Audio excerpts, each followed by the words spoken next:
If you struggle to focus, it's not because you lack discipline. It's because your brain is overstimulated. And dopamine is the reason. Endless scrolling, instant entertainment, constant notifications. Your brain is being trained to avoid effort. Low effort becomes normal. Deep focus becomes painful. Dopamine is not pleasure. It is anticipation. It is the signal that says, something exciting might happen. High dopamine activities rewire the brain. They make low dopamine tasks feel unbearable. If this explains your focus problems, like the video and subscribe to Ultimately Succeed.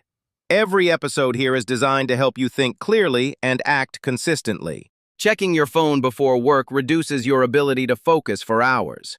Your brain keeps craving the next hit. Attention fragments. Focus collapses. Here is the key insight. Focus is not about willpower.